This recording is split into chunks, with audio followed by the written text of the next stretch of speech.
Bien, Dios les siga bendiciendo. Nuestra sección expositiva en la mañana de hoy se encuentra en Lucas 22 del 1 al 6 y he titulado este mensaje Judas negocia con los líderes judíos. Nuestro texto áureo se encuentra un poquito más adelante en Lucas 22 del 21 al 23 y dice así: Mas he aquí, la mano del que me entrega está conmigo en la mesa, porque en verdad el Hijo del Hombre va según se ha determinado. Pero hay de aquel hombre por quien él es entregado. Entonces ellos comenzaron a discutir entre sí quién de ellos sería el que iba a hacer esto. Gracias te damos, Señor, en esta mañana por tu misericordia.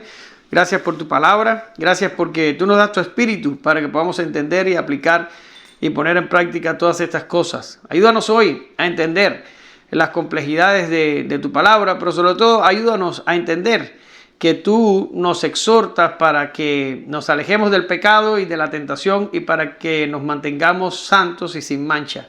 Pero danos la fuerza, porque nosotros solos no podemos. Por fe oramos, te damos gracias. Amén. Gracias, Señor. Bien, la vez pasada estuvimos abordando el último discurso de Jesús según Lucas, ¿ya? Porque Jesús después de la cena da también otro discurso, pero Lucas no lo registra. Estuvimos hablando de este discurso, que es el discurso escatológico o el discurso del Monte de los Olivos. Allí él habla de los acontecimientos que iban a estar sucediendo en Jerusalén por causa del rechazo que el pueblo y los líderes religiosos habían hecho del Mesías, quien era él. Sí, ahora pudimos comprobar que estos acontecimientos que fueron profetizados por Jesús se cumplieron unos 40 años después. Letra por letra se cumplieron. Nos da la convicción de que la palabra de Dios se cumple y que Dios no nos miente. Y también nos da consuelo porque los creyentes que estaban en Jerusalén tuvieron tiempo para escapar, tal y como Jesús les había dicho que lo hicieran. Y vemos cómo Dios nos salva de este tipo de pruebas cuando este tipo de pruebas suceden. ¿Ya? En esta ocasión vamos a salir ya de este tema, ya no vamos a tener nada que ver con la escatología y vamos a adentrarnos en los acontecimientos ya relacionados con la pasión del Señor. Y lo que nos queda de sección expositiva en Lucas, estaremos viendo básicamente lo relacionado con la última cena. Vamos a estar viendo los eventos del Getsemaní, ¿sí? Después el arresto, los juicios, la crucifixión, la muerte y la resurrección de Jesús. Eso es básicamente lo que nos falta. Ya, hoy vamos a hablar de un personaje que hasta ahora no había tenido mucho protagonismo y vamos a estar hablando de Judas Iscariote. Acuérdense que en el grupo de los discípulos habían dos Judas. Pues vamos a estar hablando de el Iscariote, el tesorero del grupo. No sé qué pasa con los tesoreros, pero siempre de alguna manera los tesoreros, si no la hacen a la entrada, la hacen a la salida. Vamos a hablar del discípulo que traicionó a Jesús. ¿Ya? Pero esta traición de Judas no aparece de la nada. Como ningún pecado grave aparece de la nada. Y es particularmente importante que tratemos estos eventos con cuidado y analicemos cada detalle. Porque de la misma forma que Judas cayó en pecados tan graves, los creyentes también pueden caer en este tipo de pecado, aunque a usted le parezca increíble. Así que hoy vamos a estar mirando esto no con un ojo condenatorio hacia Judas, sino con una precaución santa de que nosotros no caigamos en cosas similares. Dicho esto, vamos a estar viendo 3 puntos. Vamos a ver, líderes judíos buscan cómo matar a Jesús, versos del 1 al 2. Judas sucumbe ante Satanás, verso 3. Y vamos a estar viendo, Judas y los líderes se unen contra Jesús, el versos del 4 al 6. ¿Ya? Bien, Eyeli, por favor. Se acercaba la fiesta de los panes sin levadura, llamada la Pascua, y los principales sacerdotes y los escribas buscaban cómo dar muerte a Jesús, pues temían al pueblo. Muy bien, gracias. Bien, lo primero que encontramos aquí es que Lucas dice que se acercaba la fiesta de los panes y levaduras que se llamaba la Pascua. Y aquí vemos una ligera incongruencia porque Lucas está uniendo ambas festividades, pero ambas festividades eran en realidad dos en vez de una. Lo primero que ocurría era la Pascua, que era la primera festividad judía, que era el 14 de Nisan. Nisan era el primer mes en el calendario judío. Para nosotros es más o menos como abril o la mitad de abril, algo así. Pero bien, el 14 de Nisan era la Pascua. Sucedía ese día nada más. El día 15 de Nisan empezaba la fiesta de los panes sin levadura, que duraba 7 días. Estamos hablando de una celebración pegada a la otra y que en realidad duraban 8 días. Un día de la Pascua y 7 días de los panes sin levadura. Ahora, eran dos festividades diferentes y cada festividad significa una cosa específica. Ahora, ¿por qué Lucas dice se acercaba a la fiesta de los panes sin levadura llamada la Pascua? ¿Por qué las une? No sé si ustedes han oído el lenguaje hoy en día acerca, por ejemplo, de algo así. Usted oye a una persona decir, por ejemplo, Katie, que venga y a finales de año y nos diga, no, yo me voy a ir a pasar las Navidades con mi familia en México. ¿Qué entendemos nosotros por eso? Bueno, que se va a ir para México antes del día 24 y que no va a regresar hasta posiblemente el 1 de enero. Porque identificamos las Navidades como las fiestas que empiezan con la Nochebuena y que terminan con el fin de año. No lo identificamos como un solo día, sino como un periodo. Muy bien, gracias por la palabra, la estaba buscando y no la encontraba. Es un periodo que abarca más días para nosotros hoy. Pero literalmente hablando y estrictamente hablando, la Navidad solo es un día. Es el día 25, que es el día que la tradición dice que Jesús nació, aunque ya hemos hablado de eso y sabemos que Jesús no pudo haber nacido ese día. Pero eso es más o menos lo que la Navidad significa. El 25 de diciembre, supuestamente dicen ellos, Jesús nació. Ahora, si Katie dice, me voy a pasar las Navidades allá con mi familia en México, nosotros no las rectificamos. Nosotros no decimos, bueno, dirás tú que vas a ir a pasar la Navidad en México. No, todo el mundo entiende el lenguaje y todo el mundo sabe que ella lo que está agrupando es el periodo de la Nochebuena, de la Navidad y de fin de año y nuevo año, todo junto en un periodo. ¿Ya? Pues posiblemente esto es lo mismo que estaba haciendo Lucas aquí. Recuerden que Lucas le está escribiendo a una audiencia griega que no está familiarizada con las fiestas judías. De hecho, yo estoy seguro que muchos de ustedes tampoco están familiarizados con las fiestas judías. Si ustedes leen esto y a ustedes no les parece nada inapropiado. Sin embargo, uno que conoce la fiesta se da cuenta de que Lucas aquí está hablando de una forma un poco cerca de lo confuso, para no decir confuso. ¿Ya? Ahora, probablemente el pueblo también había unido ya estas dos fiestas y las llamaba la Pascua desde el 14 de Nisan hasta que se terminaran los panes sin levadura. Porque de todas formas en la Pascua se usaban los panes sin levadura. En fin, no es que sea un error de Lucas, es que probablemente era una forma coloquial de referirse a las fiestas y era una manera de hablar más simple para su audiencia griega que probablemente no estaba familiarizado con este tipo de cosas. Si ustedes quieren abundar más en lo que es la fiesta de la Pascua y los panes sin levadura, se tienen que ir a Levítico 23 y allí van a encontrar toda la información. Yo por el momento les traje 2 versos, el 5 y el 6 del 23 de Levítico, y dice así: en el mes primero, el día 14 del mes, al anochecer, es la Pascua del Señor. El día 15 del mismo mes es la fiesta de los panes sin levadura para el Señor. Por 7 días comeréis pan sin levadura. Ahora, no me voy a meter en el trasfondo histórico de estas fiestas, ni qué significaban, ni nada por el estilo, porque eso me aparta del tema. Si usted tiene curiosidad, usted se puede ir allí y usted va a encontrar información suficiente acerca de todas estas festividades. Ahora, como habíamos dicho antes, esta referencia a la Pascua es una marca de tiempo que nos indica que lo que va a suceder ahora y de ahora en adelante era algo que ocurre en el trasfondo de la Pascua judía de los tiempos de Cristo. Y más adelante vamos a puntualizar sobre esto, pero aquí tenemos una marca temporal. Nos está diciendo cuándo ocurrieron estos eventos. Ahora, ¿qué está diciendo además el autor ahí? Bueno, está diciendo que los principales sacerdotes y escribas buscaban cómo dar muerte a Jesús, pero que temían al pueblo. Ya esto es una cosa que hemos visto antes, desde que elaboraron aquellas 3 preguntas capciosas con las que vinieron al Señor. Y mucho antes, desde que el Señor resucitó a Lázaro, esto estaba creando un revuelo de gente que estaba siguiendo a Jesús, porque Jesús estaba haciendo señales en el pueblo que nadie podía discutir, ¿ya? Y los líderes judíos habían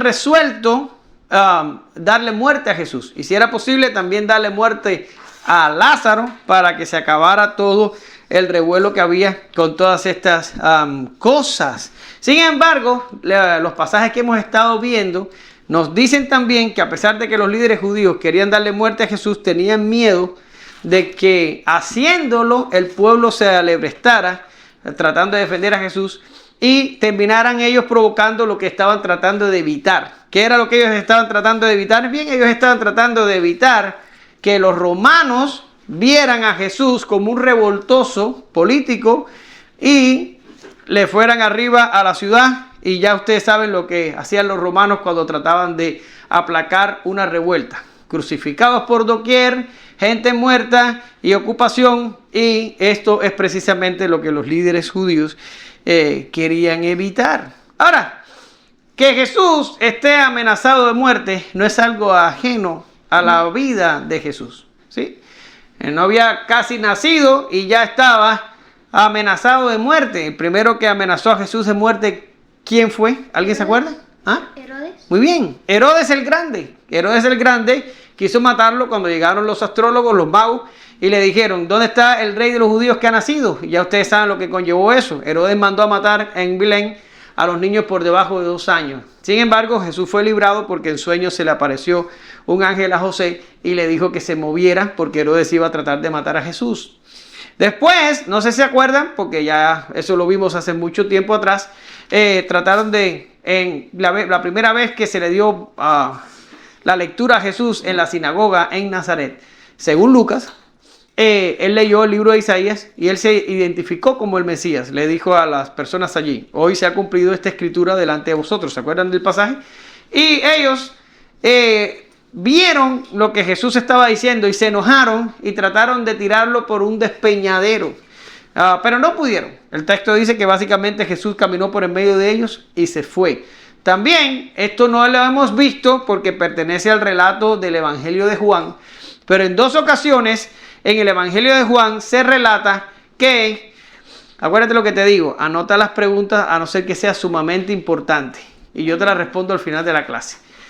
Juan relata que al menos en 2 ocasiones los judíos trataron de apedrear a Jesús.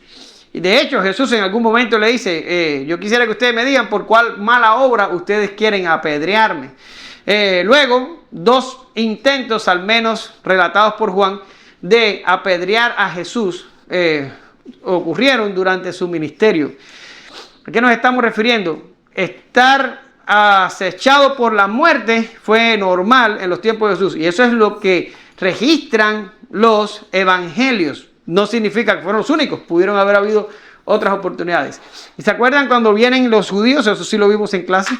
Y le dicen a Jesús: oye, vete de aquí porque Herodes anda buscándote para matarte. Y Jesús le dice: vayan y díganle a aquella zorra de que yo estoy haciendo mi obra, pero que me dirijo a Jerusalén, porque no es posible que un profeta muera fuera de Jerusalén. Luego, la amenaza de muerte era una constante en el ministerio de Jesús, como fue una constante en la vida de los profetas del Antiguo Testamento, y como fue también en la vida de Juan el Bautista, que terminó perdiendo la cabeza por decirle la verdad en la cara a Herodes. ¿Ya?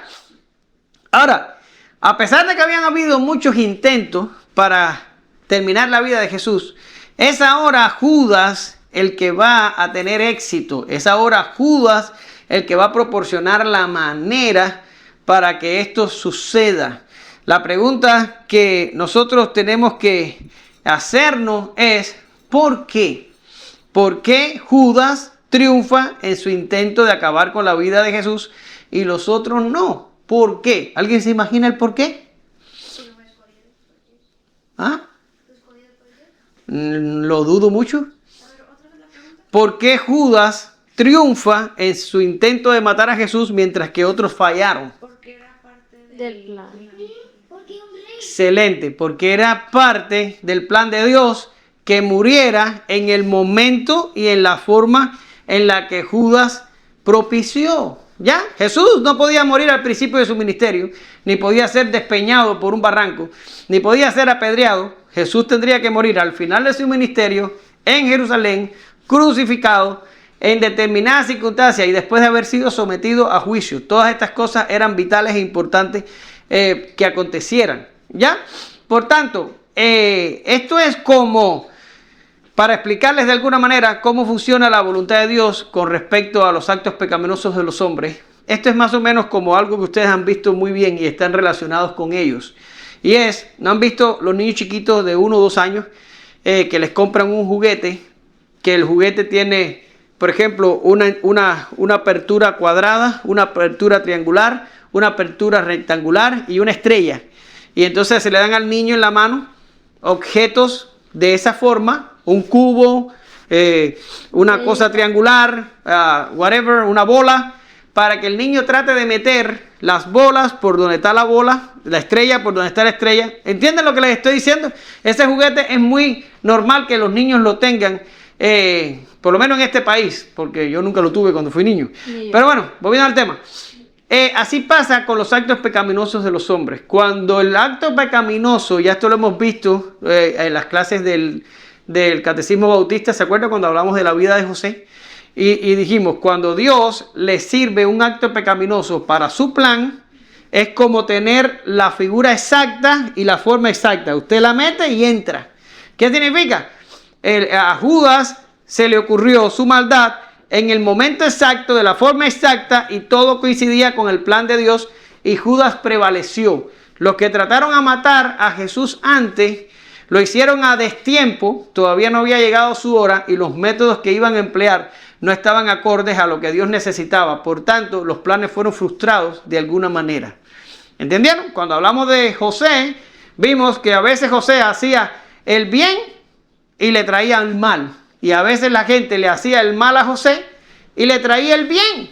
Y tú dices, ¿cómo funciona todo esto? Bueno, funciona de que Dios usa tanto el bien como el mal para que su propósito se vaya cumpliendo en la vida de sus escogidos. ¿Lo entienden? Así mismo está pasando aquí. ¿Por qué Judas triunfa en su intento de acabar con la vida de Jesús?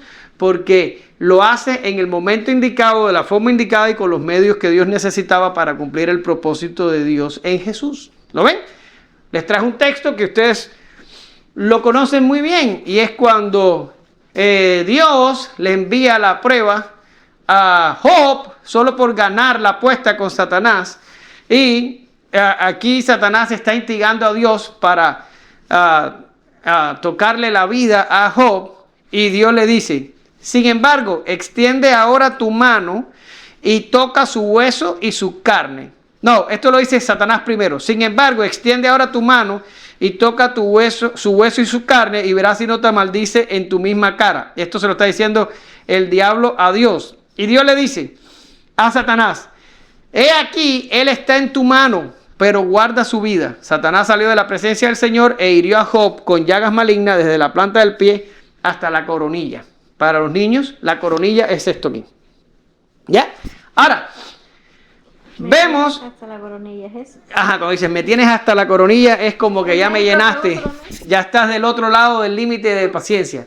Ahora, ¿qué está pasando aquí? El diablo está instigando a Dios, pero ustedes ven que el que mantiene el control todo el momento es Dios, no el diablo. Y todo empezó, primero toca sus propiedades, después toca a sus hijos, después toca su carne, pero Dios en todo momento iba limitando a Satanás en su acción. Luego, Satanás no es como un perro suelto que anda por ahí por el barrio, que si tú sales a la calle el perro viene y te muerde a su voluntad. No es así. Satanás está limitado por la voluntad de Dios. ¿Ya? Y el mal también, y el pecado también, y los hombres malvados también, y los hombres justos también, todo está limitado por la voluntad de Dios. Las cosas no suceden así como sin ninguna necesidad de Dios de que acontezca. ¿Ya? Ahora, seguimos adelante, aunque después vamos a volver a este tipo de preguntas porque necesitamos saciar por completo este asunto. Vamos a ir al punto 2. Lo voy a leer yo porque es solo una oración. Y dice, bueno, está bien, léelo. Pero le pasas el micro a mamá. No te quedes con él. Entonces Satanás entró a Judas, llamando a Llamado Iscariote, que pertenecía al número de los 12. Muy bien, gracias. Entonces Satanás entró en Judas. Y vamos a seguir hablando un poco de esto que veníamos hablando sobre ¿cómo se dice? La voluntad de Dios en este tipo de cosas. Mira el texto que les tengo en la pizarra. A este entregado por el plan y el determinado previo conocimiento de Dios, clavaste en una cruz por mano de impío y le matasteis. ¿Ya? Pero ya establecimos en el punto anterior de que Judas logra su cometido porque era la voluntad de Dios que Jesús muriera en ese tiempo específico y de la manera específica en la que se dieron las cosas. Sin embargo, la pregunta es un poco más incómoda si la llevamos, si llevamos adelante el argumento, y tendríamos que preguntarnos si ya, y miren lo que está diciendo Pedro. Pedro está diciendo, fíjate, está diciendo a este entregado, y debería decir por Judas. ¿Sí? Porque ¿quién fue el que entregó a Jesús a los judíos? Fue Judas. Pero mira lo que dice Pedro, mira el texto ahí. A este, mira, entregado por el plan predeterminado y previo conocimiento de Dios, clavaste en una cruz por mano de impíos y le matasteis. La pregunta es, ¿quién entregó a Judas? ¿Lo entregó Dios o lo entregó? ¿Quién entregó a Jesús? ¿Lo entregó Judas o lo entregó Dios? ¿Quién fue? Dios. Dios. ¿Todos dicen Dios? A ver, mamá. ¿Quién entregó a Jesús? ¿Judas o Dios? Ok, Dios por aquí, Dios por allí. Tengo dos que no han hablado. Dice ella que sí, que Dios. A ver, mamá. Bien. Es que interesante, pero están más cerca del error que de la verdad, aunque tienen cierta razón. Por eso no respondí, porque me quedé así. El problema es que la pregunta es sumamente difícil y por eso quise traérselos en este momento para que más o menos se entiendan las cosas como suceden. La pregunta es, ¿tuvo algo que ver Dios con el asunto de que Judas entregara a Jesús? Eso es lo que nos tenemos que preguntar. De plano, Dios lo decretó. De plano, Dios ¿Lo planeó? No lo planeó. Dios no lo planeó. Aquí dice que era el plan predeterminado y que Dios tenía conocimiento previo de todo esto. ¿Ya? Ahora, Dios no lo causó como tal. Dios no le pone la idea a Judas de que entregara a Jesús. ¿Quién dice el texto que le pone la idea? ¿Sí? Entonces, ¿quién? Entonces Satanás entró ¿en quién? En Judas. Aunque vamos a ir ahí ahorita, porque tenemos que saber qué significa entró. Pero ahora, por el momento tenemos, entonces Satanás entró en Judas. Ahora, espera. Ahorita vimos una conversación del diablo y de Dios acerca de Job. Y ya ustedes se han leído Job antes, pero en caso de que alguien en las redes sociales no se lo haya leído y me vea. Bien, ¿qué está pasando aquí? El diablo se acerca a donde está Dios, donde quiera que sea que Dios esté allá en el tercer cielo, y tiene una conversación iniciada por Dios. Y Dios le dice a Satanás, ¿de dónde vienes? Y dice, bueno, pues ya sabes, de recorrer la tierra. Dice, ¿te has dado cuenta de Job, mi siervo Job, que es justo y que me obedece en todos sus caminos? Y entonces el diablo le dice, pues ¿cómo no te va a servir Job si tú lo has rodeado de ángeles y le has llenado de bendiciones? Y entonces Dios le dice, ok, quítale las bendiciones y yo le voy a quitar la protección de ángeles para que veas que se va a mantener justo. Y el diablo baja y le destruye todo. Y empezó por ahí, después pasó para los hijos y la familia y después terminó con Job. Lo único que no le mató fue la esposa. Pero todo lo demás se lo desbarató. ¿Ya? Ahora, ¿se dan cuenta? El incitador es Satanás todo el tiempo. Dios le dice a Satanás, haz esto, te permito hacer esto, te permito hacer aquello, pero no vas a llegar hasta allí o vas a llegar hasta acá. Y Dios controla a Satanás, pero es Satanás el que por su maldad quiso hacerle todas estas cosas a Dios. Y Dios dejó que las hiciera para probar que Job era justo, cosa que se probó al final. Ahora, la pregunta es, si le hubieran preguntado a Job, ¿hubiera querido Job pasar por todo este reguero de cosas para probar el punto? A pesar de que Dios le devolvió, dice que mucho más de lo que había perdido. En el caso mío, si a mí Dios me preguntara, pues yo le diría que no. Yo no quiero el triple si tengo que perder lo que tengo. Y mucho más si se trata de mis hijos. Pero a Job no se le preguntó. Job cayó en el medio de una discusión entre Dios y el diablo. Pero Dios mantiene el control. Luego, ¿quién le hizo daño a Job? El diablo. No Dios. Dios se mantuvo en control y de cierta manera participó en el debate, pero Dios no le hace daño a Job directamente hablando. Pues aquí, en Cristo, es exactamente lo mismo. ¿Tú estás levantando la mano? Sí, A ver. tengo una duda. Cuando tú dijiste, ¿quién entregó a Jesús? ¿Dios o Judas? ¿Te refieres a lo entregó a los ay, perdón, ¿cómo se llama? Me parece. ¿A los fariseos o Da igual, lo entregó a los fariseos, pero te puedo decir, lo entregó a su muerte, pero puedo decir, lo traicionó para que los judíos lo mataran. Da igual.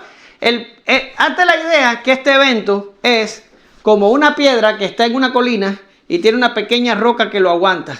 La pequeña roca que lo aguanta es la traición de Judas. Pero una vez que Judas lo hace, eso ya viene para abajo, que se pela y nadie lo para. Porque esta gente lo único que necesitaba era apresar a Jesús. Y Judas se lo da en bandeja de plata. Una vez que Judas le da a Jesús a los judíos, ya eso va completo. Date cuenta que a mitad del acontecimiento, y eso lo íbamos a ver después, pero te lo respondo ahora para ayudarte al razonamiento.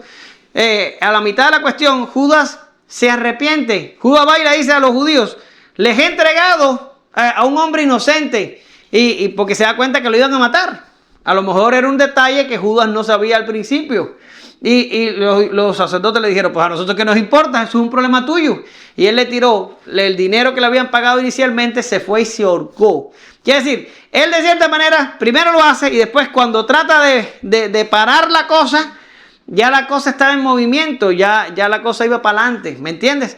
La pregunta es, ¿quién lo entregó? Porque aquí Pedro está diciendo a este entregado por el plan predeterminado y previo conocimiento de Dios. La pregunta es, ¿quién lo entrega? ¿Lo entrega Dios o lo entrega Judas? Porque aquí hay una profecía diciendo, aquí está Pedro diciendo de que hay una palabra de Dios que está Pedro diciendo que fue entregado porque había un plan predeterminado, que es lo mismo que tú respondiste ahorita. Pero yo lo que quiero decir, ¿dónde está la responsabilidad moral? ¿Quién cometió el pecado? ¿Dios o Judas cuando entregaron a Jesús? Ahora, ustedes ya empezaron a cambiar y eso es bueno porque ya están entendiendo el argumento. El evento está predeterminado, pero el que comete el pecado es Judas. Y el que le pone la idea a Judas no es Dios. ¿Qué dice aquí? Es Satanás. Luego, Dios tiene el evento en su plan predeterminado porque Él sabe que las causas se van a ir desarrollando de la manera que lo harán, las causas secundarias, Pero Dios no tiene participación activa en eso. Dios ni le da la idea a Satanás, ni se la da a Judas. La idea a Satanás se le ocurre sola, se la pone a Judas y Judas le encantó la idea y fue para adelante con la idea. Luego el pecado lo comete Judas incitado por Satanás. ¿Es esto algo nuevo? Para nada. Lo vimos los niños y nosotros y hasta la parte en que tú lo viste el viernes. ¿Cómo se llama? Eva pecó sola, sí, pecó sola. Ella cometió el pecado de ella, pero incitada por Satanás. ¿Pero quién tiene la culpa? ¿La tiene Eva o la tiene Satanás? Pues la tiene Eva.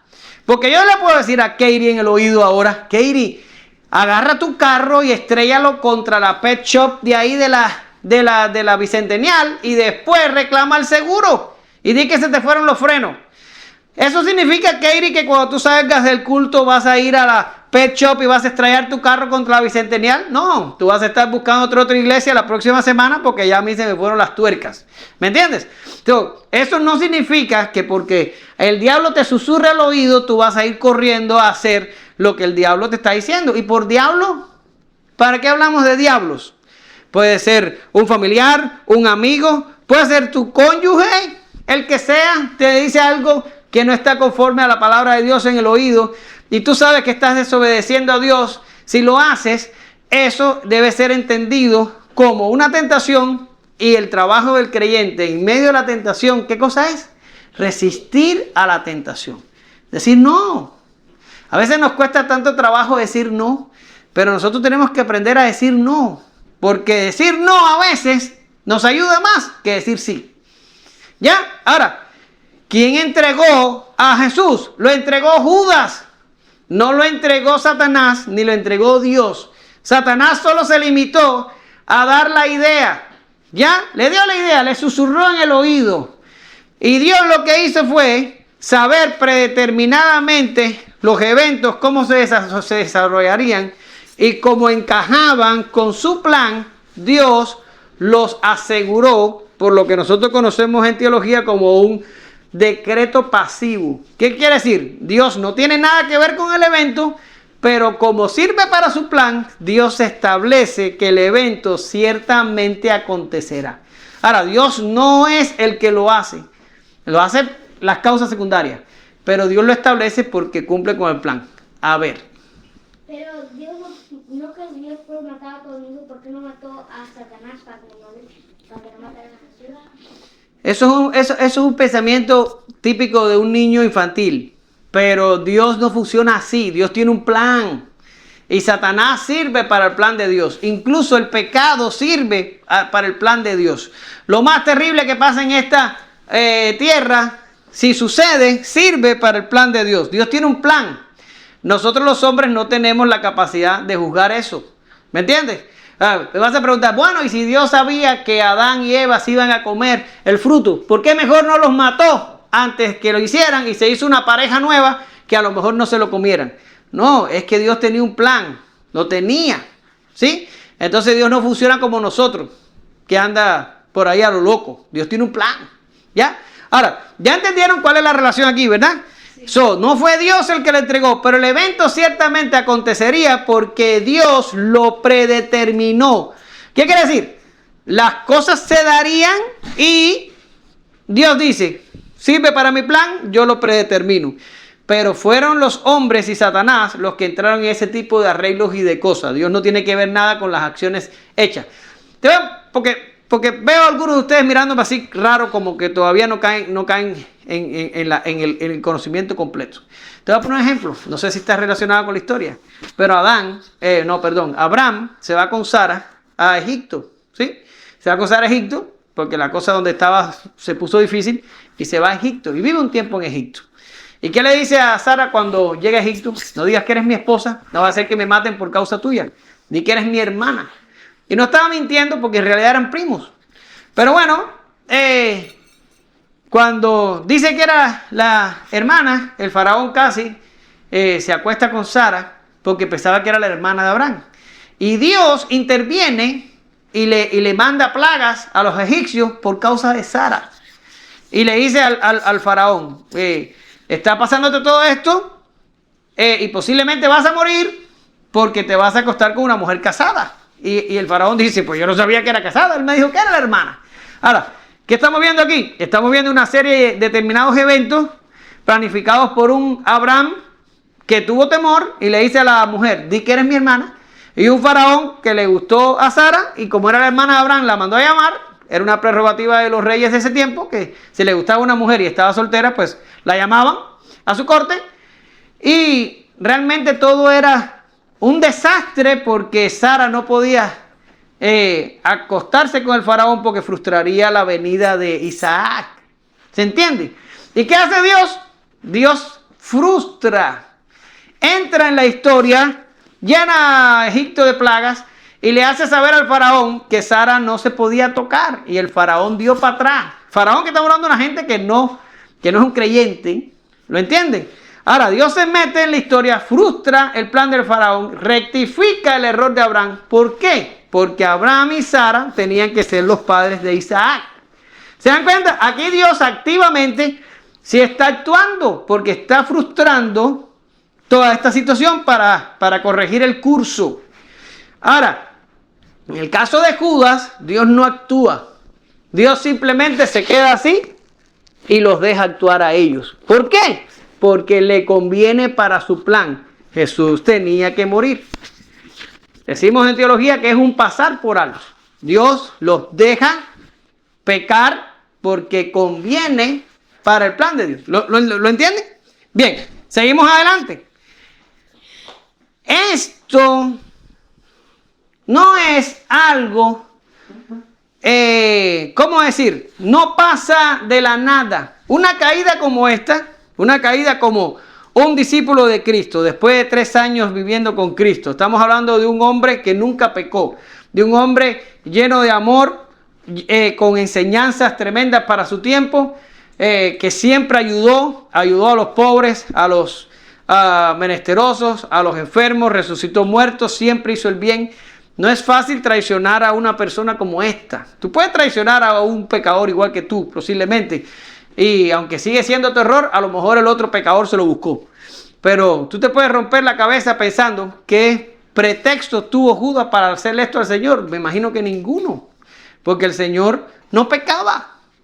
Todo lo que hacía era bueno. Te imaginas tener una gente al lado que todo lo que hace es bueno, que no se equivoca y que todo lo que dice es verdad. Es impresionante. Yo creo que sería también intimidante y hasta asustaría un poco.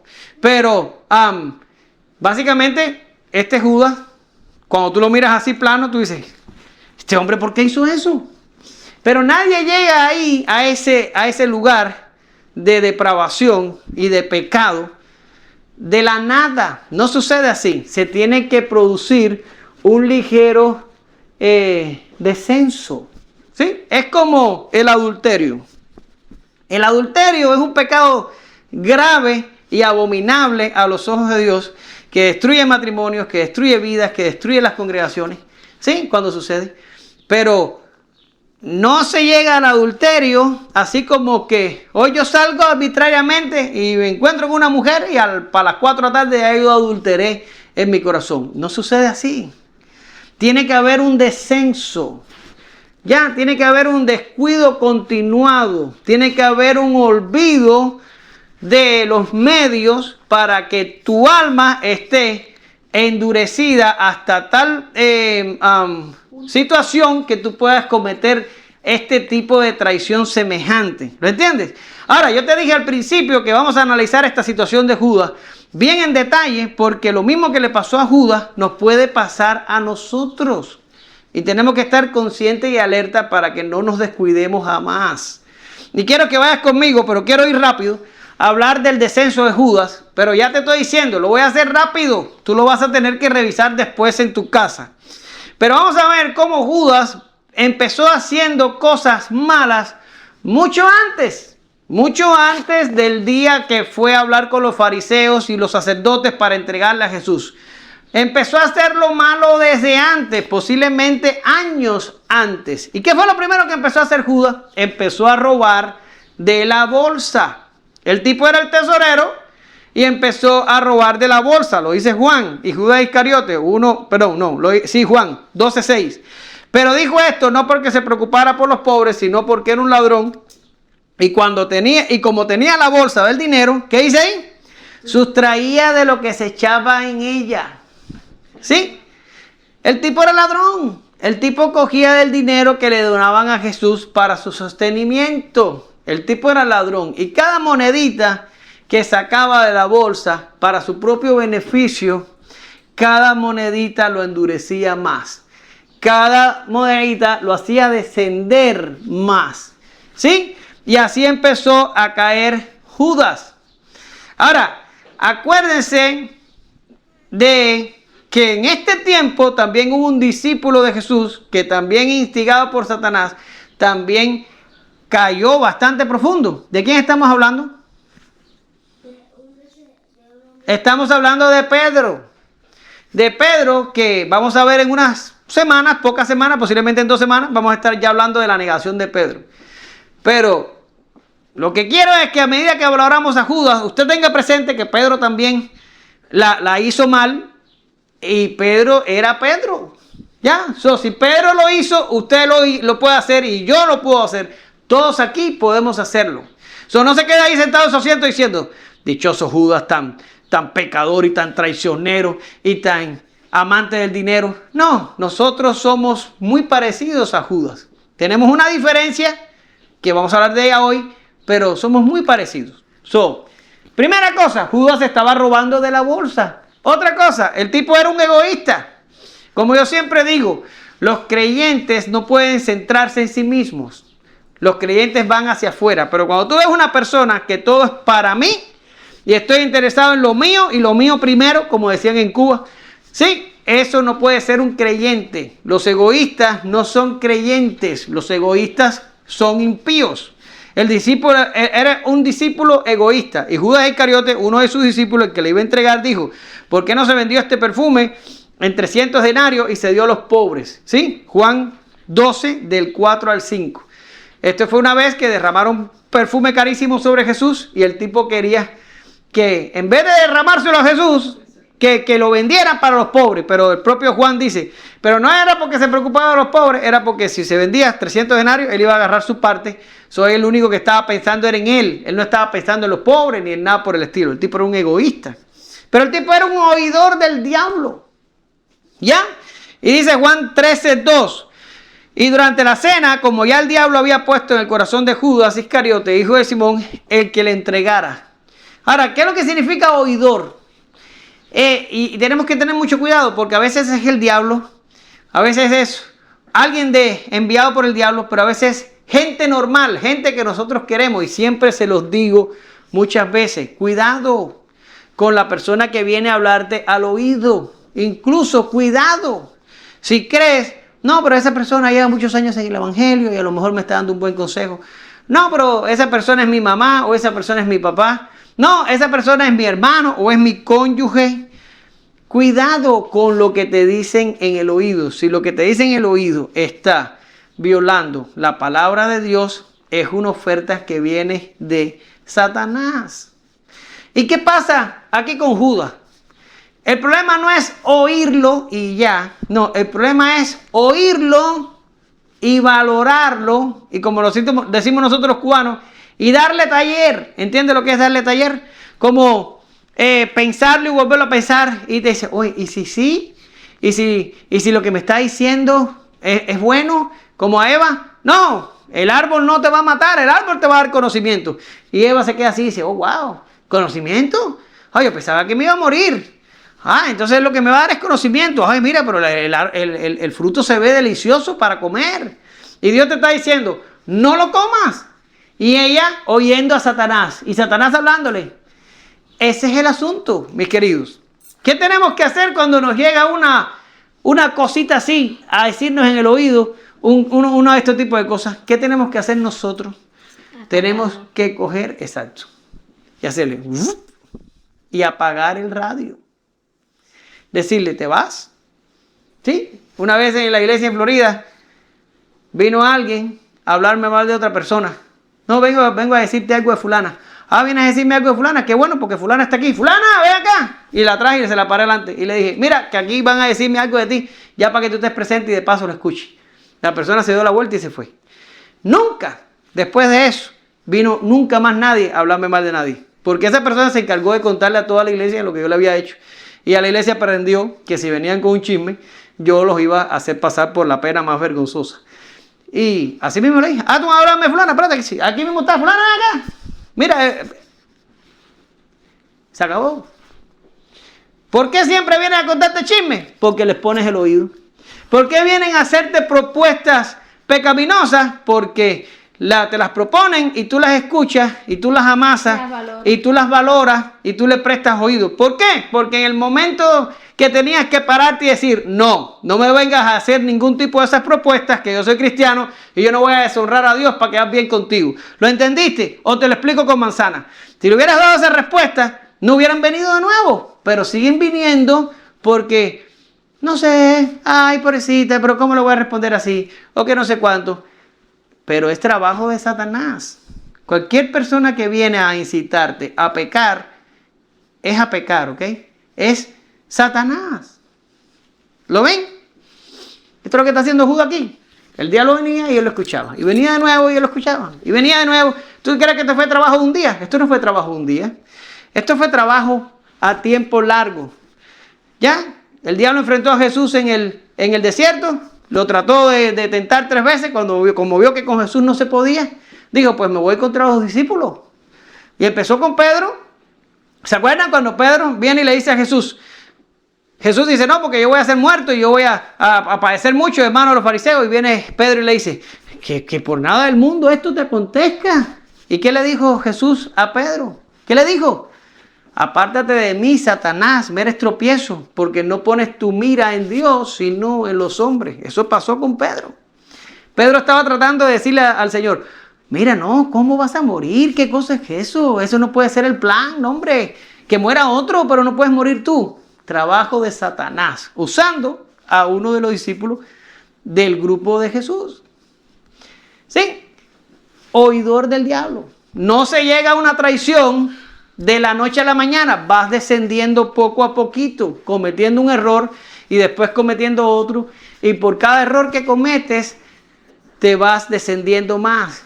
Y te vas endureciendo más. Y te vas haciendo más posible que peques y más difícil que le digas que no al pecado. Pero Judas no para ahí. Mira, era un oidor del diablo, pero también fue vendedor del maestro. Y lo vamos a ver en el próximo punto. Pero fue para donde estaban los jefes judíos y le dijo, que estás dispuesto a darme para que yo os los entregue. Y ellos le pesaron 30 piezas de plata. El tipo buscaba la plata.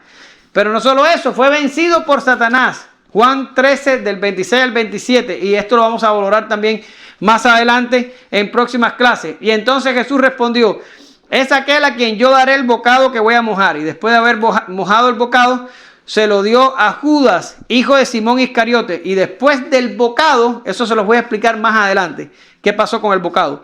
Pero dice, y después del bocado, Satanás entró en él. Entonces Jesús le dijo, lo que vas a hacer, hazlo pronto. ¿Qué quiere decir?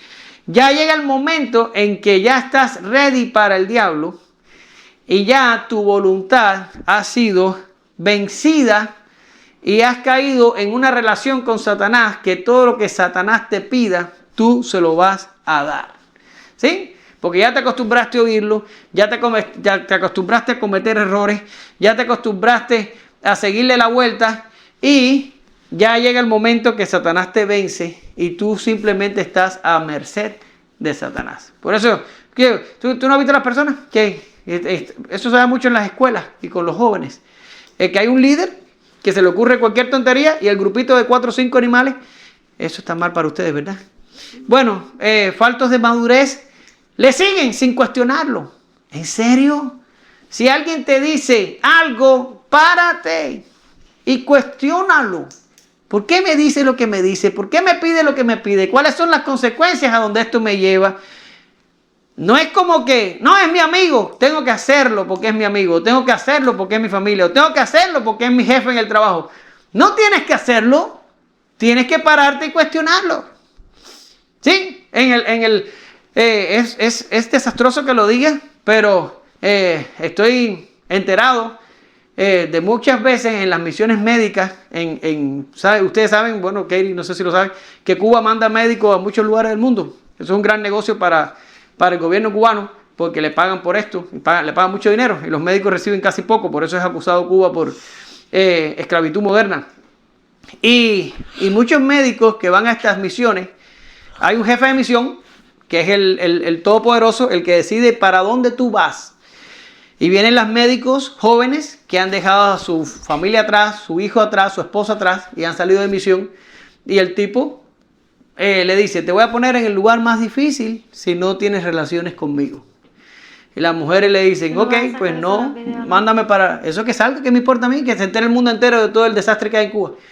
Y entonces la mujer le dice, no, mándame al lugar difícil que yo no me voy a acostar contigo. Lo aguanta por un tiempo, pero como el lugar está difícil, viene y tiene la relación de adulterio con el jefe de la misión para que le pongan un lugar fácil. Y la gente en Cuba dice, pobrecita, es que no le quedaba otra opción. Sí, le quedaba otra opción. Le quedaba la opción de resistir en el lugar difícil o regresar a Cuba y desertar a la misión y proteger la santidad de su matrimonio. Pero no, el culpable aquí no es el tipo que te aprieta. El culpable aquí eres tú, que finalmente caíste vencido de tu instigador. ¿Te das cuenta? Y te doy diciendo esto porque este es el trabajo del diablo. Es que no me queda otra opción. Siempre te queda otra opción. Y la opción es no pecar. De lo contrario, si tú vas a decir, Judas se va a parar en el trono y va a decir, Señor, no fui yo, fue el diablo. Entonces la pregunta es, ¿y a quién va a juzgar Dios? Al diablo. Toda la culpa se la vamos a echar al diablo, como decía un cantante de reggaetón, pobre diabla. Entonces, pobre diablo. El diablo es el culpable de todo. Pero nosotros no somos culpables, nosotros somos inocentes. ¿En serio? No. Nosotros tenemos una libre agencia. El bendito libre albedrío de los arminianos. No lo tenemos como ellos dicen, pero tenemos una voluntad que es nuestra. Cuando decimos que sí al pecado, no es culpa del diablo, es culpa de que nosotros le estamos diciendo que sí al pecado. Después, el traidor del beso. Jesús le dijo a Judas, con un beso entregas al Hijo del Hombre, no se preocupe, llegaremos al beso. ¿No está lo del beso? Míralo aquí. ¿Ya? Y lo último, el hipócrita del remordimiento. Dice, entonces Judas, el que le había entregado, viendo que Jesús había sido condenado, sintió remordimiento y devolvió las 30 piezas de plata a los principales sacerdotes ancianos. Y dice el verso 5, y él, arrojando las piezas de plata en el santuario, se marchó y se fue y se ahorcó. ¿Ya? Era un hipócrita. Estaba remordiéndole la conciencia de que había entregado al dador de la vida, pero el tipo no estaba sufriendo un arrepentimiento verdadero. El tipo lo que tenía era remordimiento de conciencia y fue y se ahorcó. Ese es el final de todos los que no saben parar en el primer eslabón. Allá arriba donde estaba la bolsa de dinero y donde él sentía la tentación de robar, ahí era donde él tenía que parar. Pero una vez que empezó a descender, decisión por decisión, pecado por pecado, llegó el momento en que terminó, ¿con qué? Con su vida delante del árbol y su cuello puesto en la soga. Ya ahí no había manera de parar la cosa. Ya había cruzado la línea y lo único que le quedaba adelante era la condenación. Ahora, la pregunta se impone. ¿Estaba Judas poseído por Satanás?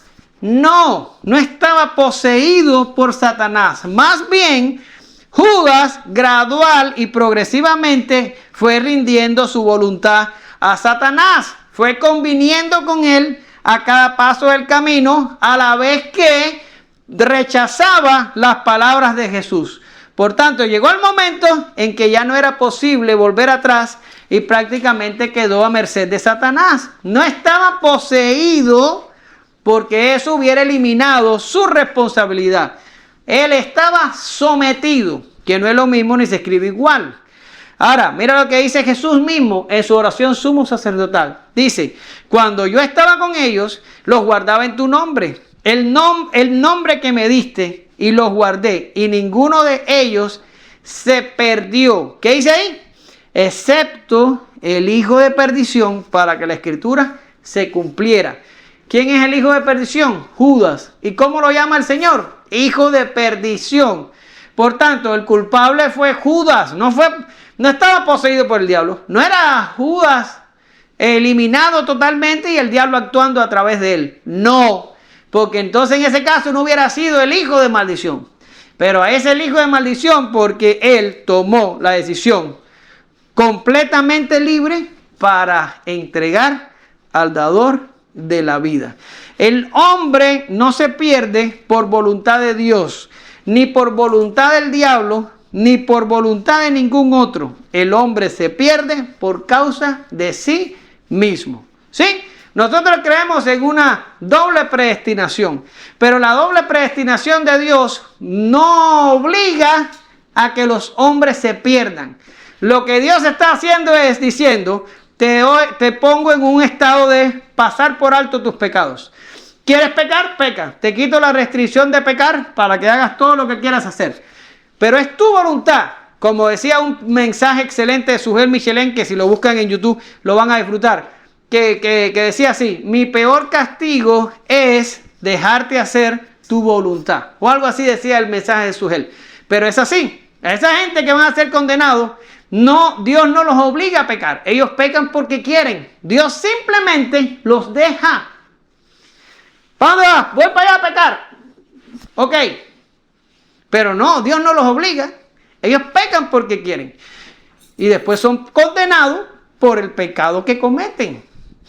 ¿Sí? Así funciona. Mira lo que dice Deuteronomio 24:16. Los padres no morirán por sus hijos, ni los hijos morirán por sus padres. ¿Qué dice ahora?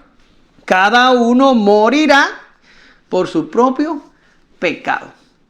No hay excusa. No te puedes parar en el trono de Dios y decir, no, es que el diablo me engañó. O es que Omar me engañó.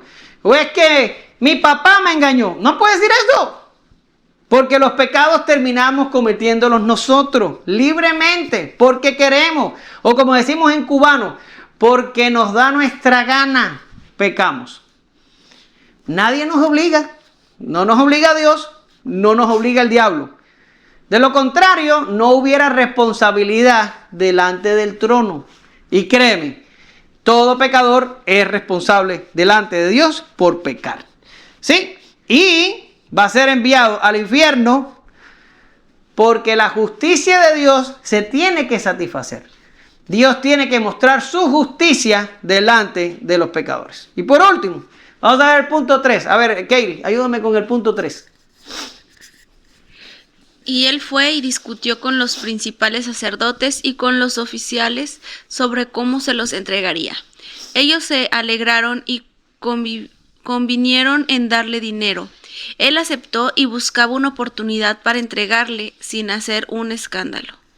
Muy bien, rapidito, discutió. Aquí lo que yo veo es que regateó. Lo mismo que hizo, no voy a decirlo en público, pero lo que nos encontramos al principio, ¿te acuerdas de la persona que regateó el precio de lo que tú sabes? Bien, así mismo estaba haciendo Judas aquí, pero al revés. ¿Cuánto me vas a pagar para que yo te entregue a Jesús? No, eso es demasiado poco, dame más, dame más. Y el tipo regateó y llegó a las 30 monedas de plata. Yo no voy a caer en la discusión con ustedes de cuánto dinero es 30 monedas de plata. Pero sí te voy a decir que cuando Judas tiró las monedas en el templo y se fue y se ahorcó, los sacerdotes recogieron las monedas y compraron un terreno.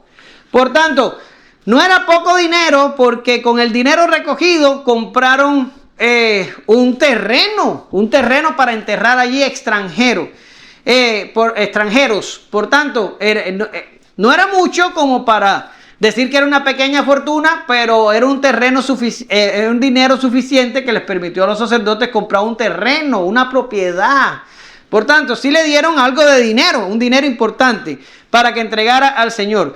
Lo que me llama la atención aquí es que estamos hablando de fariseos, saduceos, líderes judíos, gente con conocimiento de las escrituras del Antiguo Testamento, y de todas maneras agarraron su propio Mesías y lo crucificaron porque no entendieron las escrituras. Mira lo que dice Pablo sobre este tipo de gobernantes. Dice, sino que hablamos sabiduría de Dios en misterio, sabiduría oculta que antes de los siglos Dios predestinó para nuestra gloria.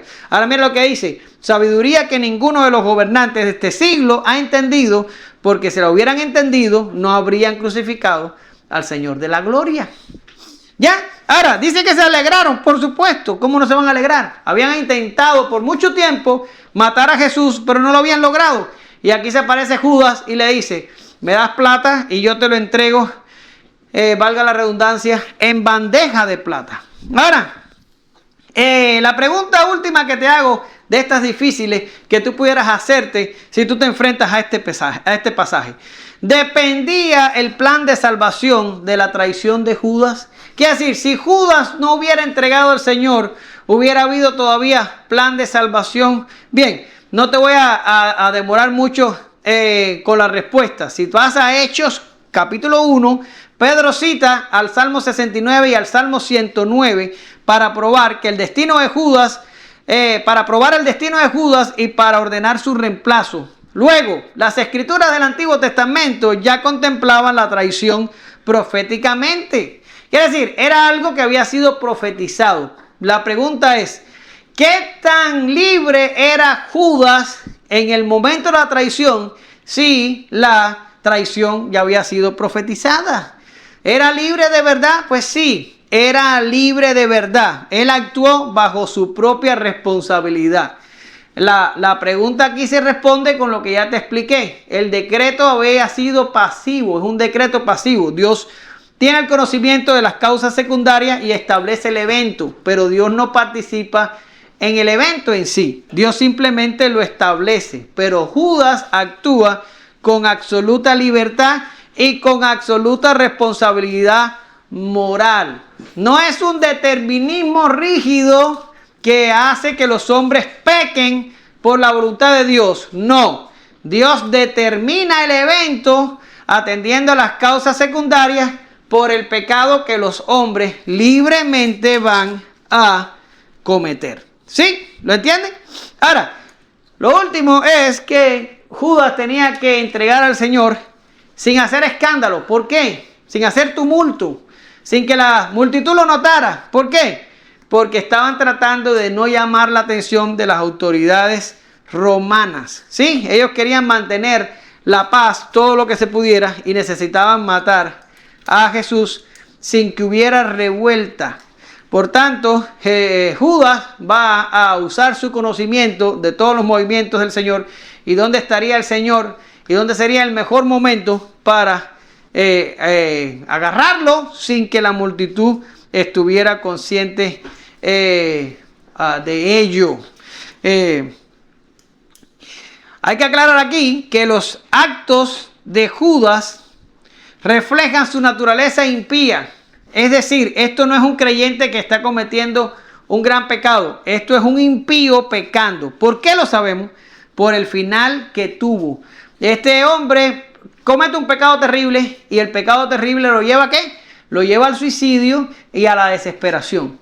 No estoy diciendo que todos los que se suicidan se pierden. No estoy diciendo eso. Eso es tema para otro día.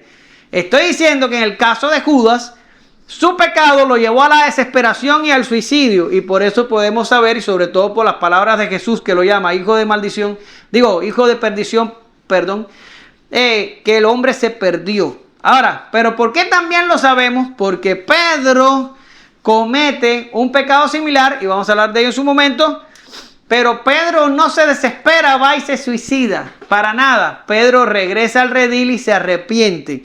¿Por qué razón? Porque aunque los creyentes podemos cometer pecados tan profundos y ofensivos como Judas, el Espíritu Santo siempre va a tratar con nuestra vida de forma tal que nos conduzcamos a un arrepentimiento y que nos conduzcamos a una renovación. Ya, mira lo que le dijo Jesús a Pedro antes de cometer el pecado Pedro. Simón, Simón, mira que Satanás, lo tenemos aquí, ¿verdad? Os ha reclamado para zarandearos como a trigo, pero yo he rogado por ti para que tu fe no falle y una vez que hayas regresado, fortalece a los hermanos. Yo te pregunto, ¿por qué Pedro pudo arrepentirse y regresar? Míralo aquí, pero yo he rogado por ti para que tu fe no falle. ¿Quién rogó? ¿Quién rogó por Pedro para que su fe no fallara? Jesús. Por tanto, esto debería darnos consuelo de saber que tenemos a Jesús en los cielos, rogando y pidiendo y orando por nosotros o intercediendo, si lo quieres decir como lo dice Hebreos, ¿sí? ¿Para qué? Para que nosotros no caigamos tan profundo como Judas, sino que nos encuentre el arrepentimiento antes de cruzar la línea. Es un consuelo para nosotros saber que Dios siempre nos encontrará y nos traerá de regreso. Pero también es un triste recordatorio de que si no prestamos atención y empezamos, podemos descender por la misma pendiente que Judas y podemos llegar tan profundo como llegó él. No para ser condenado, pero sí para provocar vergüenza y destrucción a nosotros mismos. O si no, vayan al Antiguo Testamento y vean lo que pasó con David, el rey, para que vean que le tocó sufrir consecuencias profundas por el pecado terrible que cometió, a pesar de que no fue condenado, sino perdonado. ¿Sí? Concluyo. Judas no pereció por un tropiezo repentino, pereció por una apostasía cultivada en lo oculto. El mismo hombre que caminaba con el Señor de la gloria por el día, le robaba de la bolsa por la noche. Satanás no necesitó forzar la cerradura de su corazón. Simplemente usó la llave que el mismo Judas le labró a través de su avaricia consentida. Nuestra seguridad eterna no descansa en nuestra capacidad para resistir perfectamente al diablo, sino en la intersección infalible de aquel que fue entregado por manos de impíos. Que Dios nos guarde de la doble vida de Judas, nos conceda un santo temor para no coquetear con la tentación y nos haga descansar enteramente en los méritos de aquel que nos sostiene con mano soberana. Damos gracias, Señor, en este día. Te pedimos que por tu amor tú nos guardes del pecado, Señor. Y si en algún momento somos testarudos y queremos hacerlo a pesar de todo, Señor, disciplínanos de la forma más severa, pero mantén nuestra alma libre de traerte deshonor, pecado y vergüenza, Padre, no solo a nuestras vidas, sino también a tu evangelio. Guarda tu iglesia del mal, del diablo y de cualquier insinuación a pecar. Haznos santos y haznos parecernos más como tu Hijo. Por fe oramos, te damos gracias en el nombre de Jesús. Amén.